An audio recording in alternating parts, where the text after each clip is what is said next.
یہ نماز کا جزو لازم ہے. اصل نماز یہی ہے. یہ تو بعد میں آپ کو ایک حدیث قدسی سناؤں گا انشاءاللہ، اگلا جو درس ہوگا اس کے حوالے سے بہت سی باتیں واضح ہوں گی.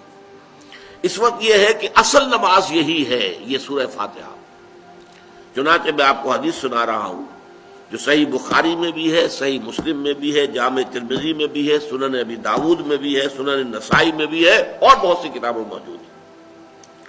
اور یہ عن عبادۃ بن صامت رضی اللہ تعالی عنہ، حضرت عبادہ بن صامت سے ہے مرفوعا کہ حضور نے فرمایا لا صلاۃ لمن لم یقرأ بفاتحۃ الکتاب، اس شخص کی کوئی نماز نہیں ہے جس نے کہ سورہ فاتحہ کی تلاوت نہیں کی. اب اس سے ہمارے ہاں ایک بڑا اختلاف پیدا ہوا، وہ نوٹ کر لیجیے. ایک رائے یہ ہے آپ اگر علیحدہ نماز پڑھ رہے ہیں تو ظاہر بات ہے کہ آپ کو ہر رکعت میں خود پڑھنی ہی پڑھنی ہے سورہ فاتحہ.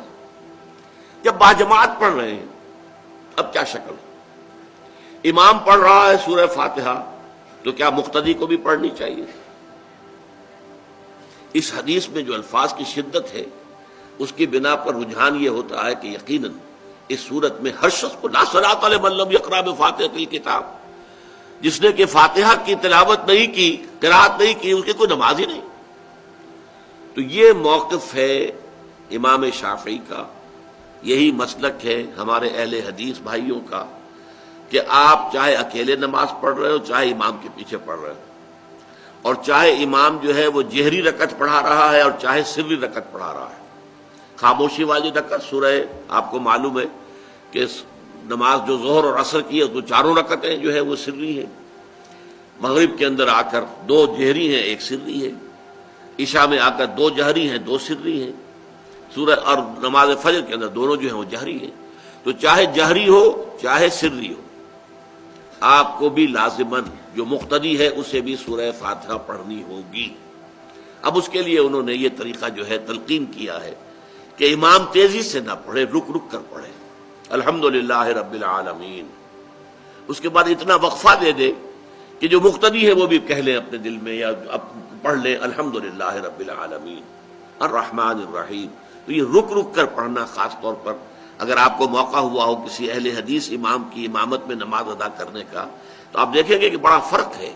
ہمارے جو حنفی امام الحمدللہ رب العالمین الرحمن الرحیم مالک یوم الدین ایاک نعبد و ایاک نستعین، چار آیتیں جو ہیں وہ بھی ایک ساتھ میں پڑھ جائیں گے. لیکن یہ کہ عام طور پر جو اہل حدیث حضرات ہیں وہ رک رک کر ٹھہر ٹھہر کر پڑھتے ہیں، ترتیل کے انداز میں پڑھتے ہیں. یا پھر دوسری شکل انہوں نے ایک اور کی ہے. یہ آپ سعودی عرب میں جب کبھی نماز پڑھیں گے اور آپ پڑھی ہو آپ نے تو وہاں آپ دیکھیں گے کہ امام جو ہے وہ سورہ فاتحہ پڑھنے کے بعد کوئی 1 منٹ جو ہے خاموش رہتا ہے تاکہ آپ اب جو مقتدی ہیں وہ اس وقفے میں وہ اب سورہ فاتحہ پڑھ لیں.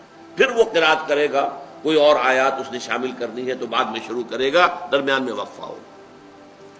لیکن ایک مسلک یہ ہے، اور یہ مسلک جو ہے یہ در حقیقت قرآن مجید کی ایک آیت کے اوپر مبنی ہے.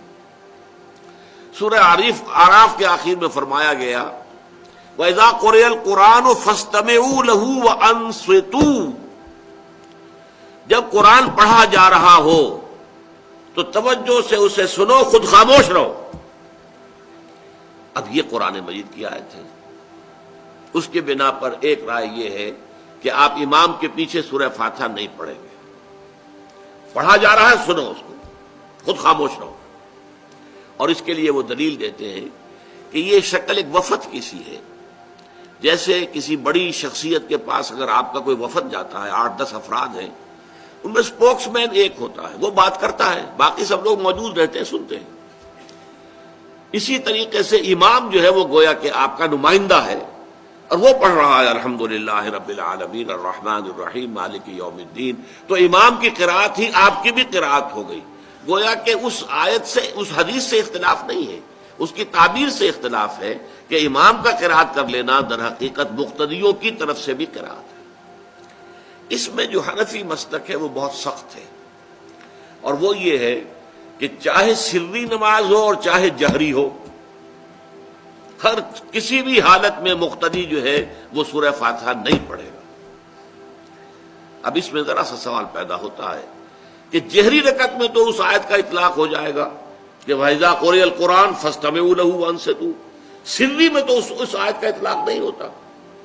بہرحال یہ مسلک ہے، امام شافعی کا ایک انتہا پر ہے، ہر صورت میں سری ہو یا جہری ہو آپ کو پڑھنی ہی پڑھنی ہے، اور امام ابو حنیفہ دوسری انتہا پر ہے کہ چاہے سری ہو چاہے جہری ہو کسی شکل میں نہیں پڑھنا۔ امام مالک کا مسلک ہے درمیان میں، اور میں اس میں کوئی جھجک محسوس نہیں کرتا کہ میں آپ کے سامنے عرض کر دوں کہ میں اس پر عمل پیرا ہوں۔ وہ کیا ہے؟ جہری نماز میں خاموش رہو اور سنو، اس آیت کا اطلاق ہو جائے گا جب بلند آواز سے پڑھ رہا ہے امام تو پوری توجہ، فاستمعوا لہ، اپنی پوری توجہ کو اس کے سننے کے اوپر مرکوز کر دو اور خود خاموش رہو۔ سری رکعت میں البتہ جبکہ وہ بھی خاموشی سے پڑھ رہا ہے آپ بھی خاموشی سے پڑھ رہے ہیں۔ بہرحال ان چیزوں میں میں نے یہ سب کچھ بیان کیا ہے تو اس سے جو میرا مقصود ہے وہ یہ ہے کہ معلوم ہو جائے کہ اس میں کوئی بڑی بنیادی بات نہیں ہے، نہ یہ کہ جو حنفی ہیں وہ اس حدیث کا انکار کرتے ہوں کہ لا صلاۃ لمن لم یقرأ بفاتحۃ الکتاب، کیسے وہ انکار کریں گے، اور نہ ہی کوئی جو حنبلی ہے یا اہل حدیث ہے وہ قرآن کی اس آیت کا اختلاف سے جو ہے وہ اختلاف کر سکتا ہے کہ اذا قرئ القرآن فاستمعوا لہ وانصتوا، لیکن یہ کہ اس کے پھر اس سے جو احکام کا استنباط ہے اس میں اختلاف ہو جاتا ہے، تو اس کو نہیں سمجھنا چاہیے کہ یہ کوئی بہت بڑی اہمیت والی بات ہے۔